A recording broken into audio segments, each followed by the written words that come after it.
Bismillah, Assalamualaikum warahmatullahi wabarakatuh. Perkenalkan, nama saya Rega Samsi Putra. Saya di sini akan mempresentasikan tentang penggunaan bilingualisme pada tuturan mahasiswa Universitas Surya Kencana dalam kajian sosiolinguistik. Yang pertama yaitu analisis situasi. Fenomena bilingualisme dapat terjadi dalam berbagai lingkungan. Salah satunya adalah lingkungan kampus, baik di lingkungan kampus yang berada di perkotaan ataupun lingkungan kampus yang di daerah pedesaan.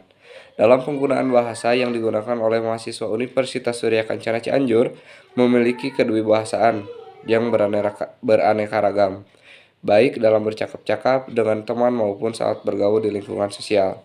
Hal tersebut membuat penulis berinisiatif untuk mengkaji penelitian di bidang sosiolinguistik ini. Yang selanjutnya yaitu sosiolinguistik. Sosiolinguistik merupakan ilmu antardisiplin antara sosiologi dan linguistik yang memiliki kaitan yang sangat erat. Dapat dikatakan bahwa sosiolinguistik merupakan suatu ilmu yang mempelajari dan membahas mengenai aspek-aspek kemasyarakatan bahasa. Selanjutnya yaitu bilingualisme. Menurut Bloomfield, Hair dan Agustina tahun 2004 halaman 85 mengatakan bahwa bilingualisme adalah kemampuan seorang penutur untuk menggunakan dua bahasa dengan sama baiknya. Bahasa pertama atau sering disebut sebagai bahasa ibu menjadi faktor utama di dalam peristiwa berkomunikasi. Menurut Wenrich, dalam Pranowo tahun 2014, kedewibahasaan dibedakan menjadi 3 bagian, yaitu kedewibahasaan majemuk, kedewibahasaan koordinatif, dan kedewibahasaan subordinatif. Universitas Surya Kencana Cianjur atau dikenal sebagai UNSUR merupakan salah satu perguruan tinggi swasta yang terletak di Kabupaten Cianjur, Jawa Barat, Indonesia. Universitas Surya Kencana Cianjur memiliki 5 fakultas. Yang pertama yaitu Fakultas Keguruan dan Ilmu Pendidikan, yang kedua Fakultas Hukum, yang ketiga Fakultas Teknik, yang keempat Fakultas Sains Terapan, dan yang kelima yaitu Fakultas Ekonomi dan Bisnis Islam. Selanjutnya yaitu identifikasi masalah dan permasalahan masalah. Berdasarkan permasalahan di atas, dapat diidentifikasikan bahwa penelitian ini termasuk kajian sosiolinguistik. Adapun temuan yang diharapkan dari penelitian ini yaitu dapat mengetahui kondisi bilingualisme terhadap tuturan mahasiswa Universitas Surya Kencana Cianjur. Dari permasalahan tersebut, maka dapat dirumuskan permasalahan sebagai berikut. Yang pertama, bagaimanakah deskripsi penggunaan bilingualisme yang digunakan mahasiswa Universitas Surya Kencana Cianjur? Yang kedua, bagaimana tingkat bilingualisme majemuk pada tuturan mahasiswa Universitas Surya Kencana Cianjur? Yang ketiga, bagaimanakah tingkat bilingualisme koordinatif pada tuturan mahasiswa Universitas Surya Kencana Cianjur? Keempat, bagaimanakah tingkat bilingualisme subordinatif pada tuturan mahasiswa Universitas Surya Kencana? Adapun tujuan kegiatan ini yaitu yang pertama untuk mengetahui deskripsi penggunaan bilingualisme yang digunakan mahasiswa Universitas Surya Kencana. Yang kedua, untuk mengetahui tingkat bilingualisme majemuk pada tuturan mahasiswa Universitas Surya Kencana. Yang ketiga, untuk mengetahui tingkat bilingualisme koordinatif pada tuturan mahasiswa Universitas Surya Kencana. Yang keempat, untuk mengetahui tingkat bilingualisme subordinatif pada tuturan mahasiswa Universitas Surya Kencana. Adapun manfaat kegiatan ini adalah agar dapat mengetahui bagaimanakah penggunaan bilingualisme yang digunakan mahasiswa Universitas Surya Kencana, agar dapat mengetahui bagaimanakah tingkat bilingualisme majemuk pada tuturan Universitas Surya Kencana, agar dapat mengetahui bagaimanakah tingkat bilingualisme koordinatif pada tuturan mahasiswa Universitas Surya Kencana, agar dapat mengetahui bagaimanakah tingkat bilingualisme subordinatif pada tuturan mahasiswa Universitas Surya Kencana. Selanjutnya yaitu dasar pelaksanaan. Kegiatan ini dilakukan sesuai dengan Undang-Undang Nomor 24 Tahun 2009 tentang Bendera, Bahasa dan Lambang Negara serta Lagu Kebangsaan Indonesia.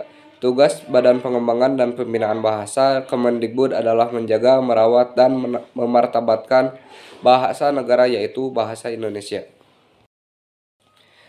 Selanjutnya yaitu metode kegiatan. Kegiatan ini dilakukan dengan cara wawancara atau interview yang merupakan salah satu metode yang digunakan dalam tahap penyediaan data yang dilakukan dengan cara peneliti melakukan percakapan atau kontak dengan penutur. Menurut Mahsun tahun 2007 halaman 250. Selain itu, kegiatan yang dilakukan juga dengan cara mencatat, yaitu suatu kegiatan yang digunakan dengan jalan mencatat percakapan yang bersifat spontan.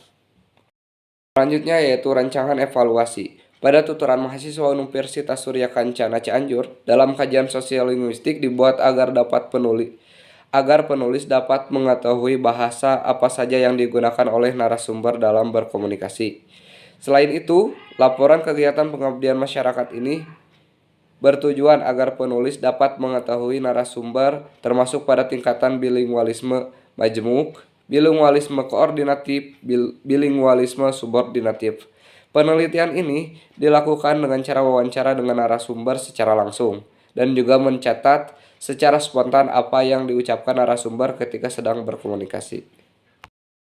Adapun materi kegiatannya, yang pertama yaitu apa sajakah aktivitas yang sedang saat ini narasumber jalani. Yang kedua, apa cita-cita yang narasumber inginkan dan bagaimanakah cara yang dapat dilakukan untuk mencapai cita-cita tersebut.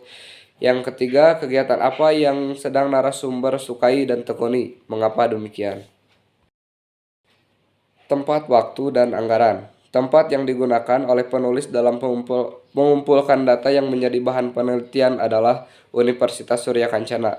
Hal ini dikarenakan masih banyaknya mahasiswa yang menggunakan berbagai bahasa dalam berkomunikasi, baik dalam lingkungan formal maupun non-formal. Waktu yang digunakan dalam pengumpulan data yaitu pada hari Rabu tanggal 3 Mei tahun 2023 sampai dengan hari Jumat tanggal 5 Mei tahun 2023. Hal ini dikarenakan penulis harus menyesuaikan jadwal dengan narasumber yang memiliki berbagai kegiatan, baik di lingkungan kampus maupun di luar lingkungan kampus. Adapun anggaran yang digunakan dalam kegiatan pengabdian kepada masyarakat ini adalah sebesar Rp35.000. Pengeluaran ini didapatkan dari hasil iuran anggota kelompok yang digunakan untuk membeli konsumsi. Selanjutnya pelaksanaan kegiatan. Pembahasan hasil pelaksanaan kegiatan. Dari narasumber pertama yang bernama Dias Aditya Jayusman, berusia 19 tahun, narasumber pertama menggunakan bahasa Indonesia dengan bahasa Sunda dan bahasa Indonesia dengan bahasa Inggris saat melakukan percakapan. Narasumber kedua bernama Reni Rohayati, berusia 22 tahun. Narasumber ini menggunakan bahasa Indonesia dengan bahasa Inggris saat melakukan percakapan. Selanjutnya yaitu narasumber ketiga bernama Siti Iska Fauziah, berusia 23 tahun. Narasumber ini menggunakan bahasa Indonesia dengan bahasa Inggris saat melakukan percakapan. Selanjutnya yaitu narasumber 4 bernama Muhammad Samudra Syafar, berusia 23 tahun. Narasumber keempat ini menggunakan bahasa Indonesia dengan bahasa Inggris saat melakukan percakapan. Dan yang terakhir yaitu narasumber kelima Muhammad Zuan Mufahir, berusia 19 tahun. Narasumber ini menggunakan bahasa Indonesia dengan bahasa Inggris saat melakukan percakapan. Yaitu simpulan. Berdasarkan hasil penelitian dan pembahasan, maka dapat ditarik simpulan bahwa kelima narasumber yang menempuh pendidikan di Universitas Surya Kencana dalam penggunaan bilingualisme menggunakan bahasa Indonesia sebagai bahasa pertama dan menggunakan bahasa daerah dan bahasa asing sebagai bahasa kedua. Karena ketika sedang berkomunikasi di rumah pun narasumber menggunakan bahasa Indonesia dalam berkomunikasi baik di lingkungan keluarga maupun di lingkungan masyarakat. Penggunaan bilingualisme dari kelima narasumber di atas termasuk ke dalam tingkatan bilingualisme subordinatif atau kedubahasaan yang menunjukkan bahwa seorang individu pada saat memakai bahasa pertama dan memasukkan unsur bahasa kedua atau sebaliknya. Dalam hasil penelitian di atas bahwa kelima narasumber bukan termasuk ke dalam tingkatan bilingualisme majemuk. Dari hasil penelitian di atas juga menjelaskan bahwa kelima narasumber bukan termasuk ke dalam tingkatan bilingualisme koordinatif. Selanjutnya yaitu saran. Berdasarkan hasil penelitian dan pembahasan, maka penulis memberikan saran. Karena penelitian ini hanya membahas tentang tingkatan bilingualisme berdasarkan pemerolehan kontak bahasa, maka disarankan bagi peneliti selanjutnya untuk bisa mengembangkan cakupan materi yang lebih luas. Selain itu, karena penulis hanya menemukan narasumber yang memiliki tingkatan penggunaan bilingualisme subordinatif atau penggunaan bahasa dengan memasukkan bahasa lain dalam berkomunikasi, diharapkan peneliti selanjutnya dapat memperluas dan memperbanyak dalam menemukan narasumber sehingga peneliti selanjutnya dapat mengetahui narasumber tersebut masuk pada tingkatan bilingualisme selain tingkatan bilingualisme subordinatif. Ini adalah referensi buku yang kami gunakan. Mungkin hanya itu yang dapat saya sampaikan, kurang lebihnya mohon dimaafkan. Wabillahi taufiq wal hidayah, wassalamualaikum warahmatullahi wabarakatuh.